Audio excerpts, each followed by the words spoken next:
Puluhan penumpang kapal laut kedapatan tidak membawa kartu tanda penduduk saat mereka tiba di Bali melalui pelabuhan Benoa. Sekitar 1.200 penumpang kapal laut PT Pelni Rabu siang tiba di Bali melalui pelabuhan Benoa. Mereka kembali ke Bali setelah menikmati musim libur lebaran di kampung halamannya. Selain bekerja di Bali, sebagian dari mereka adalah pelajar.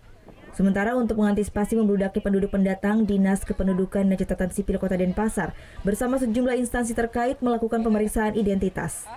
Hal ini untuk pendataan sekaligus mengantisipasi masuknya penduduk liar ke wilayah Bali tanpa identitas dan tujuan yang tidak jelas. Yang tidak bawa identitas, yang identitasnya mereka tidak ada KTPL, cuma ada beberapa, ada yang fotokopian, ada yang KTPL-nya yang sudah mati, ada yang KTP non elektronik yang sudah mati, itu yang memang kita catat di sini. Ada yang bawa KTA, kemudian ada juga yang bawa SIM. Seorang penumpang yang bekerja di Bali ini kedapatan tidak membawa kartu tanda penduduk. Ia mengaku KTP elektroniknya masih dalam proses. Kan saya ada buat surat kayak KTP elektrik. Nah setelah saya buat tuh, mereka kasihkan perekaman. Tapi saya nggak ngambil surat keterangan untuk KTP sementara itu saya nggak ngambil. Katanya kemarin bilang prosesnya cepat.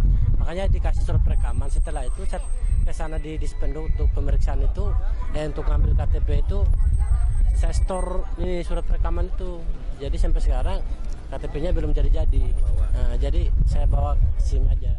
Dari ribuan penumpang, petugas mendapatkan 79 penumpang yang tidak membawa kartu tanda penduduk. Sementara orang-orang tersebut diamankan untuk proses pendataan dan menunggu adanya keluarga penjamin. Surya Sanjaya melaporkan untuk NET. Nah, udah kan untuk beritanya? Jangan lupa di-subscribe, di-like, dan juga di-komen ya akun YouTube dari Net Bali. Terima kasih udah subscribe. Yang belum, jangan sampai lupa. Di sebelah sini nih. Notif subscribe.